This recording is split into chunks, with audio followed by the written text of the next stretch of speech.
everybody. Welcome to Matthew Swim Golf, part 2 for building the classic swing. We're now going to get into beyond P2, P3, and we're going to get to where we're going to finish the backswing, start the transition, and then coming down into the ball. So with the classic backswing and the classic swing in general, as we talked about, we've got connection with the upper arms, with the torso. We're going inside, and honestly, it's really impossible for me to feel like you're going too far inside as long as you're connected and rolling with the shoulders. Okay, so we're inside, and then as we're going to drop this right hip, and as we move up, we're starting to get some hinging action. And then at the top, we tip the shaft.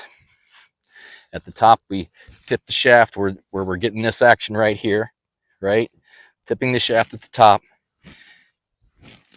And then when we're coming down, we're going to have a little bit of a bump out with these hands at the top. Okay, and some people are going to call that going over the top. Well, we're not going to be going over the top if the shaft and club head doesn't get over the top of the plane. We can still, because of that inside takeaway here and tipping the shaft, we can still bump it out here because we're so far to the inside on our takeaway. We can still bump it out here and hit the inside equator of the ball and not be over the top. Over the top is when you're going to get on the outside of the equator of the ball, essentially. Okay, and that's not going to happen with this classic swing. And that's what people are going to hear this and see this, and they're going to say, no, you don't want to do that. You don't want to swing over the top. Well, it's kind of an over the top move with regard to the hands only. But as far as where the shaft is coming into the ball and what plane it's on, it's still going to attack it from the inside. And the other thing that helps initiate, or I guess helps to make sure that you're still attacking it from the inside, is when you get to we're taking away inside, as I said, we tip the shaft and we're already moving left before the club gets to the top of the backswing.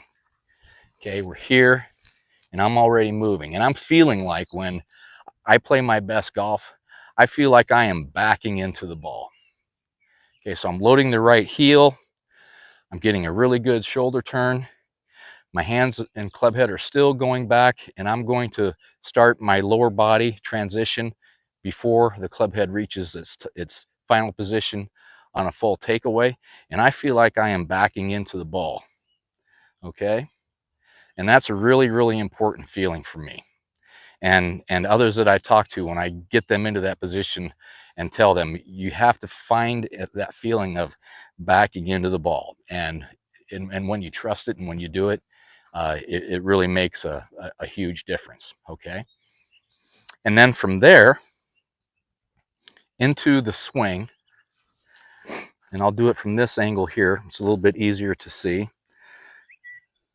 So I'm hard inside, up, tip the shaft this way, got my left shoulder underneath my chin, backing into the ball.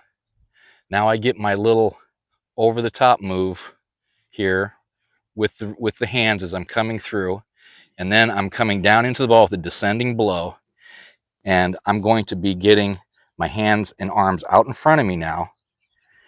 And then and as I'm coming into the ball, I am getting my weight forward and into the shot. My lower body is going into the shot this way, but my head is not moving. It's very important when we're talking about the classic swing and any swing in general, in my opinion. We want to make sure that our head and our upper body is not swaying.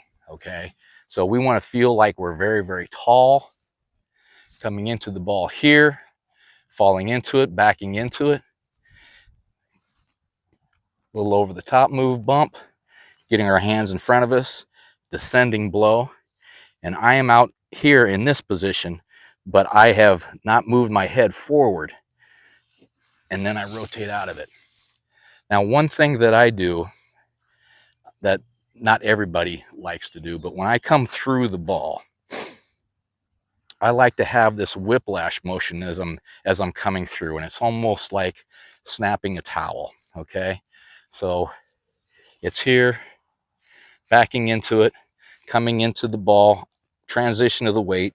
And then as I'm coming into the ball and about ready to make contact, I then use ground force to push off the ground with my left foot, which straightens out my left knee and opens up that hip for the follow through, and it creates even more room for my hands. That's one of the main things we want to make sure we've got so we don't get stuck in any swing, is that we've got room to move. My hip is getting out of the way, my hands are getting out in front of me, my arms are out in front of me, and now I can just finish the swing on over, okay? And that's essentially it. It's that simple. So in full review, it's get good posture, stand tall, good weight distribution, take it away. We fall into that right side. We get an inside takeaway. We start the hip, the wrist action. We fall into that right hip. As I said, you get to the top. Right here with the tipping of the shaft. You're already moving into it as the shaft is still and hands are still moving back. And then I'm down into the ball with my lower body. I'm moving forward to the target. And as I'm going to the target, I'm unwinding. I get my little move with the hands this way. And now I'm down into the hitting and impact zone. Ground force, pushing the ground with my left foot. Hip opens up, and then I'm down the line, low and left.